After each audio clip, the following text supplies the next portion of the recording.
has been quite the week. Let's step back a little. Sometimes it's important to do that, isn't it? Where do you feel we stand or sit, if you like, on this Thursday evening? First of all, in regard to the transatlantic relationship. Well, it's a great question, and I think your reporters covered very well the situation that we're in. The transatlantic relationship has been bruised, if not ruptured, like Mark Carney said in his speech a couple of days ago at Davos. Uh, I think for sure NATO will not return to being what it was a month ago, or 2 years ago, or 10 years ago. I think there is a feeling within the alliance among the allies of distrust.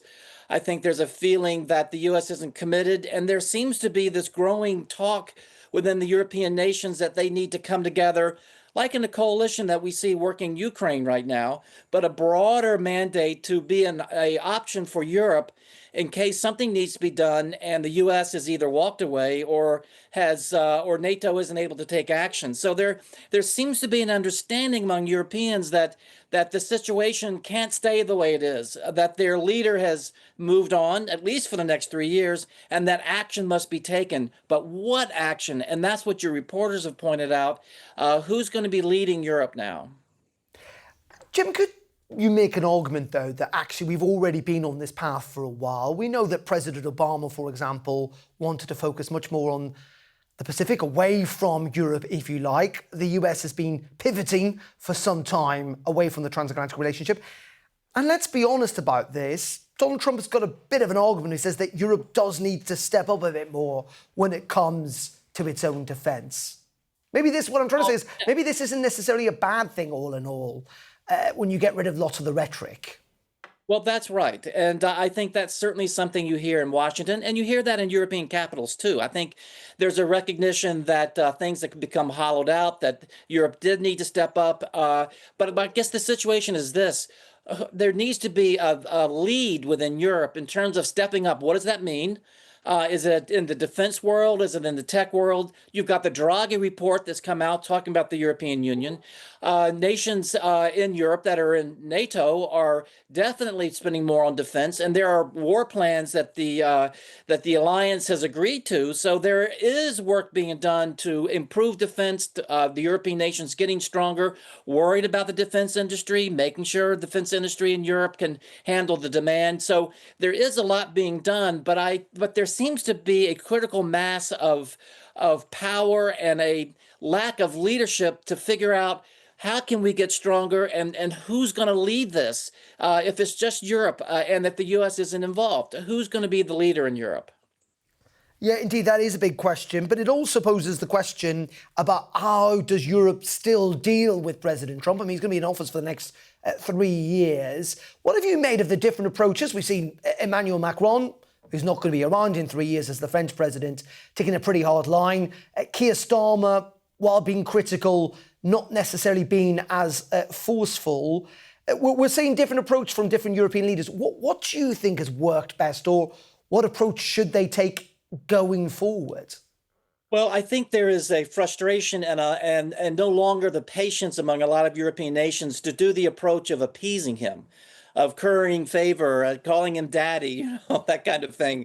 I think the allies are done with that. But at the same time, the allies are dependent still on the United States for defense, technology, all kinds of things where Europe lags behind. Europe's working on that. Europe is trying to get stronger. And until they can break this dependency on the United States, they're going to have a relationship with the U.S. and with Trump where they bring him along. They don't go in there and reject him, piss him off, push him around, being in a weakened state. They're going to have to get along. And I think probably what Mark Rutte did was a good example of trying to tread a very balanced approach, where there was some reminders by Mark Rutte where Trump was wrong, but he also was in there saying good things about him. So that wasn't a balanced approach, and it seemed to work. It is interesting that, isn't it? It does seem that the NATO Secretary General, Mark Rutte, kind of is now the Donald Trump whisperer, if you like. He's clearly someone that Donald Trump continually speaks warmly about, and he's been pretty pivotal this week. Well, you're right. I think Mark Rutte has he's come up with a working formula. That doesn't mean it's going to work forever. Macron thought he had a working formula too. He was the Trump whisperer at one time, and that doesn't work anymore. So I think for now, Mark Rutte has got the ear of the president, and he's helped the president. He helped him get out of this problem with Greenland. We're going to have to learn more details about just how great a program this is that they've set up, but he has been helpful to the president, and I think he's been helpful in terms of dealing with Europe and dealing with even Ukraine and the security guarantee. He's been a positive factor in the Oval Office, and that's been helpful. Okay, and just two final questions picking up on the two issues that you have flagged there. First of all, let's deal with Greenland. As you say, we don't quite know where this is going to lead to. What's your kind of gut instinct about all of this? Do you think there is going to be a deal? Or do you think Donald Trump is still going to hold on to this idea that he wants to own Greenland? Well, I think for now there's a deal. I think with Donald Trump, he will never take anything off the table. At least if he says he is, I'm not sure I necessarily believe him. He'll always keep that in his back pocket. But I think there is a deal. I think we haven't heard probably the most important aspects of it. I think what we have heard is, as your reporter said in Washington, it's a bit of new wine in an old bottle. And it's something where, well, actually, it's the opposite. It's old wine in a new bottle, in the sense that a lot of what Trump said that we already had. Getting little parcels of Greenland where we would have sovereignty in order to build a base. That's all part of putting a base down anywhere in Europe. That comes with it. So it's not like there's something new there. But I believe, given that this was Mark Rutte being involved, I think there was a NATO card played here as well. And I don't think they could announce anything because Rutte's going to have to get approval from the NAC, or the North Atlantic Council, there at NATO.